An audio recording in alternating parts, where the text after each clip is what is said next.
It may seem incredible, but it is true. The world in which we live is a world of imagination. In fact, life itself is an activity of imagining. All that we behold, though it appears without, it is within, in our imagination, of which this world of mortality is but a shadow. Nothing appears or continues in being by a power of its own. Events happen because comparatively stable imaginal activities created them, and they continue in being only as long as they receive such support.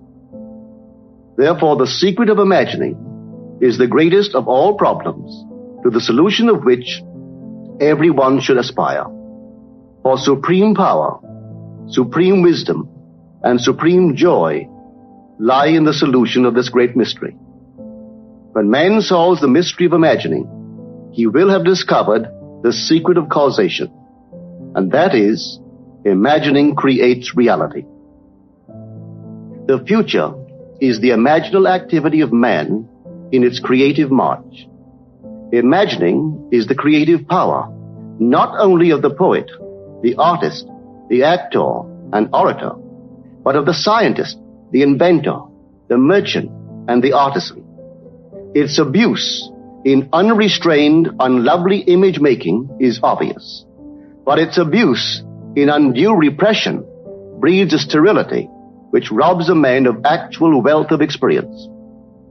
Imagining novel solutions to ever more complex problems is far more noble than to restrain or kill out desire. Life is the continuing solution of a continuously synthetic problem. Imagining creates events. Our world, created out of men's imagining, comprise unnumbered warring beliefs. Therefore, there can never be a perfectly stable or static state. Today's events are bound to disturb our yesterday's established order. Imaginative men and women invariably unsettle a pre-existing peace of mind. Hold fast to your ideal in your imagination. Nothing can take it from you but your failure to persist in imagining the ideal realized. Imagine only such states that are of value or promise well. To attempt to change circumstances before we change our imaginal activity is the struggle against the very nature of things. There can be no outer change until there is first an imaginal change. Everything we do, unaccompanied by an imaginal change, is but futile readjustment of surfaces. Imagining the wish fulfilled brings about a union with that state, and during that union, we behave in keeping with our imaginal change. This shows us that an imaginal change will result in a change of behavior. However, our ordinary imaginal alterations, as we pass from one state to another, are not transformations, because each of them is so rapidly succeeded by another in the reverse direction. But whenever one state grows so stable as to become our constant mood, our habitual attitude, then that habitual state defines our character and is a true transformation. Imagination is spiritual sensation. Enter the image of the wish fulfilled, then give it sensory vividness and tones of reality by mentally acting as you would act were it a physical fact. If man longs to escape from his present sense fixation, to transform his present life into a dream of what might well be, he has but to imagine that he is already what he wants to be, and then feel the way he would expect to feel under such circumstances. Let him, like the make-believe of a child who is remaking the world after its own heart, create his world out of pure dreams of fancy. Let him mentally enter into his dream. Let him mentally do what he would actually do were it physically true. He will discover that dreams are realized not by the rich, but by the imaginative. Nothing stands between man and the fulfillment of his dreams but facts, and facts are the creations of imagining. If man changes his imagining, he will change the facts. We cannot leave behind us the mistakes of our past, for nothing disappears. Everything that has been is still in existence, The past still exists, and it gives and still gives its results. Man must go back in memory, seek for and destroy the causes of evil however far back they lie. This going into the past and replaying a scene of the past in imagination as it ought to have been played the first time, I call revision. And revision results in repeal. Changing our lives means changing the past. The causes of the present evil are the unrevised scenes of the past.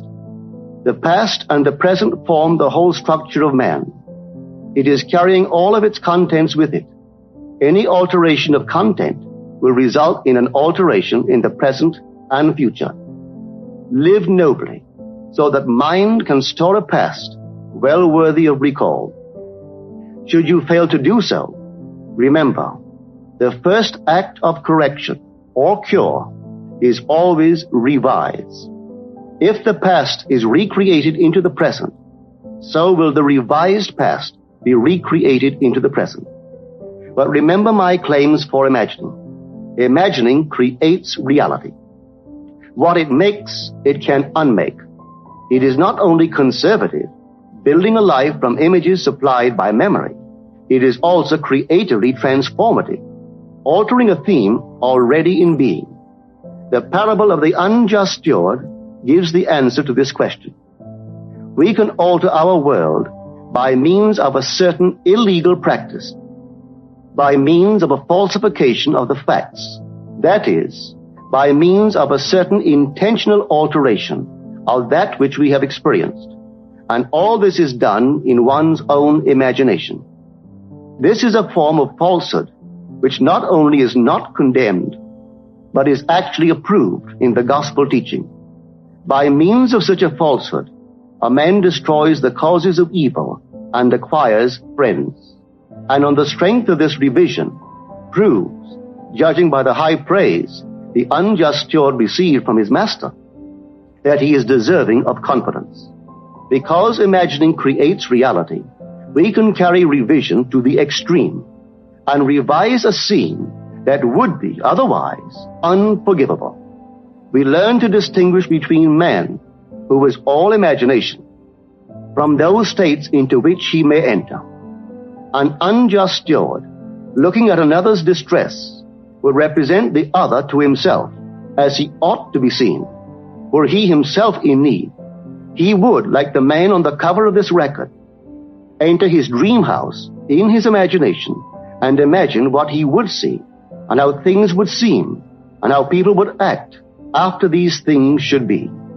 Then in this state, he would fall asleep, feeling the way he would expect to feel under such circumstances. The abundant life promised us is ours to enjoy now, but not until we have the sense of the Creator as our imagination can we experience it. Persistent imagination, centered in the feeling of the wish fulfilled, is the secret of all successful operations. This alone is the means of fulfilling the intention.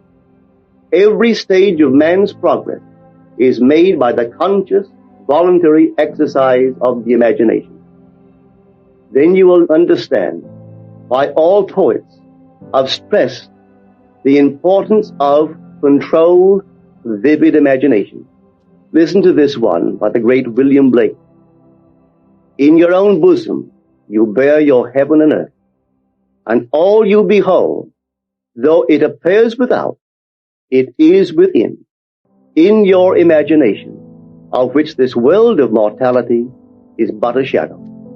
Our future is our imaginal activity in its creative march. Imagine better than the best you know.